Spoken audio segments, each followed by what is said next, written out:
Et le dernier point, c'est clairement pour nous le plus important, c'est qu'il faut savoir être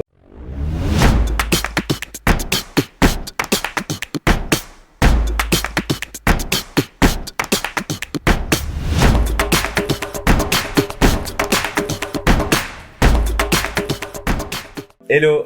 Alors aujourd'hui, on va te présenter 10 qualités qui nous paraissent vraiment essentielles pour être un bon digital nomade. Ça peut marcher même si tu es freelance un peu plus sédentaire, mais tu verras qu'on a ajouté quelques points qui sont essentiellement liés au nomadisme. Car malgré ce que l'on peut voir, ce que l'on peut entendre, c'est pas tous les jours rose d'être un nomade digital. Alors, une des premières qualités qui nous semble essentielle quand tu es digital nomade, ça va être l'autodiscipline. En effet, que tu sois freelance ou peu importe où tu es dans le monde, une des choses qui est hyper importante, c'est que il y aura personne en fait qui sera là le matin pour te dire qu'il faut te réveiller. Il n'y a personne qui va te dire il faut finir ce dossier absolument aujourd'hui, il te reste que 2 jours. Voilà, donc il faut vraiment que toi, tu arrives à t'organiser toi-même, à te dire je me fais mes petits plannings, je me fais ma petite organisation et je la tiens à la lettre. La deuxième qualité est quand même assez liée à la première, c'est le fait d'être organisé. Donc tu devras t'organiser, que ce soit dans ton emploi du temps, que ce soit pour savoir à quel moment tu dois faire tes déclarations pour payer tes impôts par exemple. Il y a plein de choses qui devront venir de toi-même. Il faut être organisé pour pouvoir les mener à bien. La troisième qualité, ça va être qu'il faut que tu sois passionné par ce que tu fais. En effet, c'est hyper important pour toi d'aller lire des articles sur ton métier, sur les domaines dans lesquels tu travailles, de lire des bouquins. Et en tout cas, il faut vraiment que tu le vois comme une passion. Je le fais parce que j'ai envie de lire et j'ai envie d'apprendre sur ce sujet et pas du tout comme du travail à faire. Par exemple, ça peut paraître un petit peu étrange, mais moi tous les jours je lis un truc sur les Facebook Ads et je me sens pas du tout obligé. Ça peut être parfois même le soir avant de me coucher. Je kiffe vraiment en apprendre de plus en plus sur ces sujets. Donc, quatrième point, c'est qu'il faut être expert dans son domaine. On sait qu'il y a pas mal de gens qui ont un petit peu du mal avec le mot expertise parce que tout le monde s'autoproclame expert, mais en gros l'idée c'est de toujours être tenu au courant de ce qui va se passer dans ton domaine et pas de dire ça y est, je sais tout, car en fait le lendemain il y aura une nouvelle chose à apprendre et tu dois être capable d'être flexible pour pouvoir toujours en apprendre sur ton métier. La cinquième qualité, ça va être qu'il faut être un excellent commercial. En effet, il va falloir que tu arrives à te vendre pour tes prospects, pour qu'ils deviennent des clients. Et là tu vas être juste avec toi-même où toi tu vas devoir dire pourquoi tes prospects ont besoin de toi. Il va vraiment falloir que tu donnes envie aux gens de travailler avec toi. Donc c'est des choses à travailler et évidemment si tu sais pas te vendre, ça arrive à plein de gens. Si t'as pas fait d'études de commerce ou même sans ça, si t'es pas à l'aise avec ça, ça s'apprend très facilement. Il y a des bouquins sur le sujet, tu peux aussi trouver des vidéos sur YouTube sur comment se vendre, etc. Le sixième point, c'est qu'il faut être curieux. Donc on a abordé déjà tout à l'heure qu'il faut essayer d'apprendre vraiment au quotidien, mais pas forcément que dans ton métier. Donc si tu es curieux, tu vas pouvoir apprendre par exemple la vente, c'est ce qu'on disait tout à l'heure.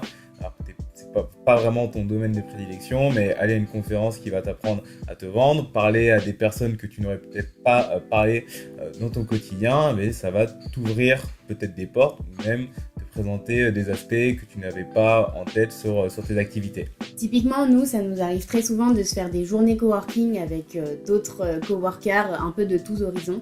Et c'est là où on se rend compte que être curieux va être hyper intéressant, que ce soit pour nous comme pour les autres. Ça veut dire qu'on va discuter, on va échanger sur ce qu'on fait, ce qu'on a envie de faire. Et les autres personnes vont donner des idées, même en parlant d'elles, de ce qu'elles font, sans forcément les copier. Toi, ça peut te donner vraiment des idées pour ton futur.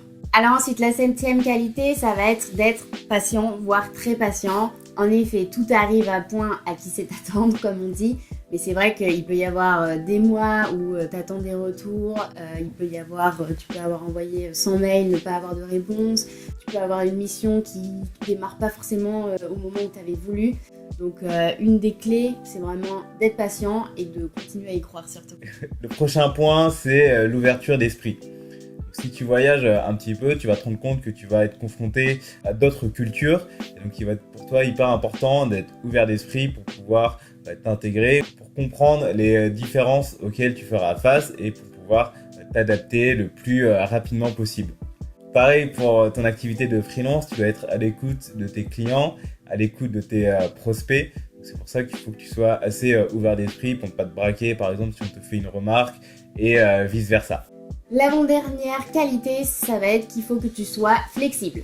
En effet, quand tu es à l'étranger, il peut y avoir plein de soucis dont on a déjà parlé dans d'autres vidéos, mais ça va être typiquement des coupures internet, pas d'électricité, le changement d'horaire.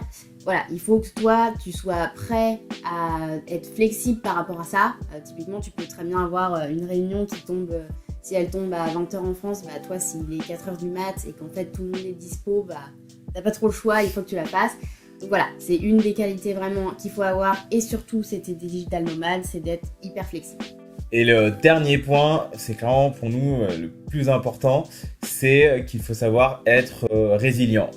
C'est un peu un mot à la mode, certains ne le connaissent pas, mais en gros, c'est le fait de résister à l'échec et toujours rebondir face à des situations qui peuvent être délicates. Donc, des non, tu vas en avoir beaucoup. Tes clients ou tes prospects ne seront peut-être pas toujours aptes à travailler avec toi. Donc il faut savoir te dire, bon, c'est qu'une personne, c'est pas personnel et je vais rebondir et je vais passer à autre chose. Donc ça, je pense que c'est la qualité vraiment la plus importante car c'est celle qui va te permettre de ne jamais abandonner et de toujours continuer dans tes activités. Voilà, c'était notre vidéo sur le top 10 des qualités pour un digital nomade. Alors évidemment, ça marche aussi si tu es freelance. Peu importe un peu où tu te trouves, ça peut très bien marcher si tu es en France également. Il y en a quelques-unes qui sont vraiment spécifiques au digital nomadisme. Voilà, on espère que ça t'a plu. N'hésite pas à nous dire si toi, encore une fois, tu voyais peut-être une qualité qu'on n'a pas dite et qu'il faut absolument avoir ou que tu as et que tu trouves super cool en tant que digital nomade. Et comme d'habitude, n'hésite pas à nous mettre un like sur la vidéo, ce serait très cool pour le référencement, pour nous faire connaître encore plus. Et on envoie un mail tous les lundis avec une ressource, un tips et un outil numérique pour t'aider à te lancer dans ta carrière de travailleur à distance. Donc on te dit à très bientôt. Salut! Salut!